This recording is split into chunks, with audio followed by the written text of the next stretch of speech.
جنگ جمل اور حضرت علی علیہ السلام۔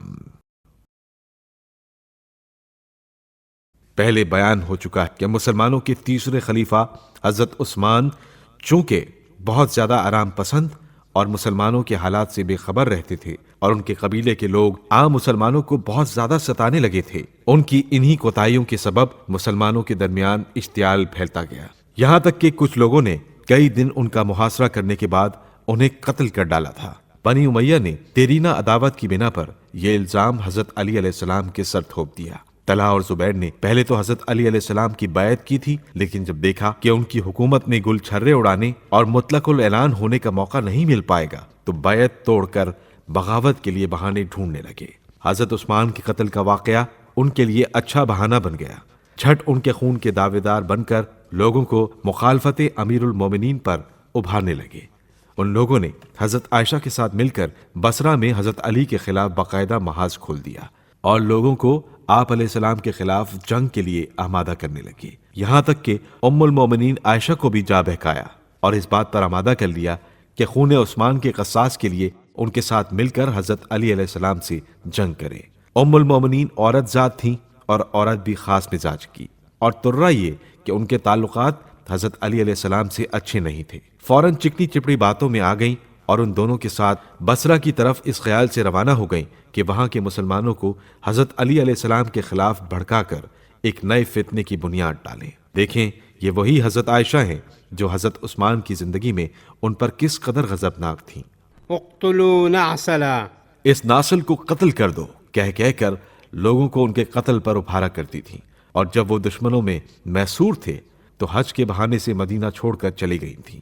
آج وہی بی بی حضرت عثمان کی کیسی طرفدار بن رہی ہیں کہ لڑنے مرنے کو تیار ہیں، اور خدا اور رسول کے حکم کے خلاف انہیں نہ گھر سے نکلنے میں کوئی آر ہے اور نہ جنگ کرنے میں۔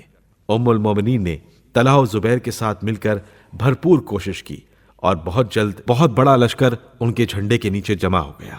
جب حضرت علی علیہ السلام کو اس بغاوت کا پتہ چلا تو آپ علیہ السلام بھی اپنا لشکر لے کر بصرہ پہنچے۔ مختلف طریقوں سے بی بی عائشہ کو سمجھایا مگر وہ کہاں سمجھنے والی تھی، بدستور اپنی ضد پر اڑی رہیں۔ جب صلح کی کوئی صورت نظر نہیں آئی تو حضرت علی علیہ السلام مجبوراً جنگ کے لیے تیار ہو گئے۔ جب میدان میں دونوں طرف کی فوجیں نکل کھڑی ہوئیں تو حضرت عائشہ کی یہ جرأت دیکھیں کہ داماد اور نفس رسول سے مقابلے کے لیے اونٹ پر سوار ہو کر میدان میں آ گئیں اور سالاری کے فرائض انجام دینے لگیں۔ چونکہ یہ اس روز اونٹ پر سوار تھیں اور عربی میں اونٹ کو جمل کہا جاتا ہے، لہٰذا اس جنگ کا نام جنگ جمل رکھا گیا۔ حیادار مسلمانوں کو اس بات پر ذرا بھی شرم نہیں آئی کہ اپنی خواتین کو گھروں میں رکھ کر رسول کی زوجہ کو اپنے لشکر کا سپہ سالار بنا کر میدان میں لائے۔ حضرت علی علیہ السلام نے کئی بار صلح کا پیغام بھیجا، اپنے فرزند امام حسن علیہ السلام کے ذریعے سے وہ پیش گوئی بھی یاد دلائی جو حضرت رسول خدا صلی اللہ علیہ وآلہ وسلم فرما گئے تھے کہ میری ازواج میں سے ایک زوجہ میرے بھائی اور وصی علی ابن ابی طالب سے لڑے گی اور ہواب کے کتے اس پر بھونکیں گے، اور حضرت عائشہ سے فرمایا اے حمیرہ وہ تو نہ ہونا۔ چنانچہ جب حضرت عائشہ بصرہ کی طرف جا رہی تھیں اور مقام ہواب پر پہنچی تو وہاں کتے ان پر بھونکے۔ انہوں نے پوچھا یہ کون سا مقام ہے؟ کسی نے کہا ہواب۔ یہ سنتے ہی ان کے بدن میں تھرتھری پڑ گئی اور لوٹنا چاہا، مگر طلحہ و زبیر وغیرہ نے جھوٹی شہادتیں دلوا کر ان کو اس ارادے سے باز رکھا۔ جب مروان اور عبداللہ ابن زبیر اور دیگر مخالفین حیدر کرار کی کوششوں سے جنگ کا ہونا ناگزیر ہو گیا تو جناب امیر اپنا گھوڑا بڑھا کر دونوں لشکروں کے درمیان آئے۔ آپ علیہ السلام نے آواز دی زبیر سامنے آؤ، میں تم سے ایک بات کرنا چاہتا ہوں۔ چنانچہ زبیر آئے اور اتنے نزدیک آئے کہ دونوں گھوڑوں کی گردنیں ایک دوسرے سے مل گئیں۔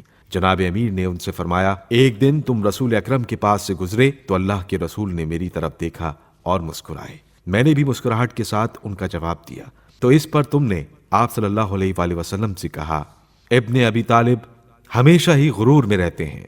رسول صلی اللہ علیہ وآلہ وسلم نے جواب دیا علی ابن ابی طالب ہرگز مغرور نہیں ہے اور ایک دن تم ان سے ناحق جنگ کرو گے۔ زبیر نے جواب دیا خدا کی قسم امتداد زمانہ کے باعث یہ حدیث میرے ذہن سے نکل گئی تھی، مگر اب مجھے یاد آ گیا اور میں تائب ہوتا ہوں۔ حضرت زبیر واپس آئے اور حضرت عائشہ کے پاس گئے اور کہا اے عائشہ، میں نے جس دن سے ہوش سنبھالا ہے کبھی ایسا اقدام نہیں کیا جس کے نتیجے کے بارے میں غور نہ کر لیا ہو، سوائے اس جنگ کے کہ جس کا نتیجہ میرے اوپر مبہم تھا۔ میں اس کے انجام سے بہت خوفزدہ ہوں۔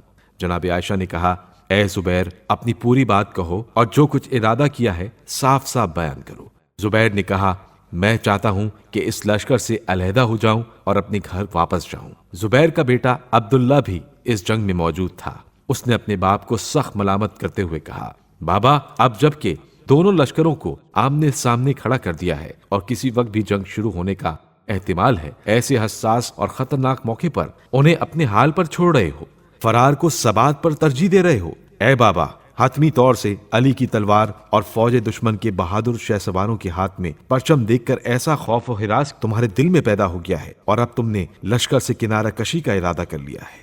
زبیر نے جواب دیا، اے عبداللہ، خدا کی قسم، خوف اور وحشت کی بات نہیں ہے، لیکن میں نے قسم کھا لی ہے کہ علی سے جنگ نہیں کروں گا۔ عبداللہ نے جواب میں پیشکش کی، اے بابا، اس کی تدبیر آسان ہے کہ آپ قسم توڑ دیجئے اور اس کا کفارہ ادا کر کے پھر سے جنگ شروع کر دیجئے۔ زبیر نے اپنے بیٹے کی بات مان لی اور قسم توڑ دی۔ کفارے میں اپنے غلام مکحول کو آزاد کر دیا اور دوبارہ صف لشکر میں شامل ہو گئے۔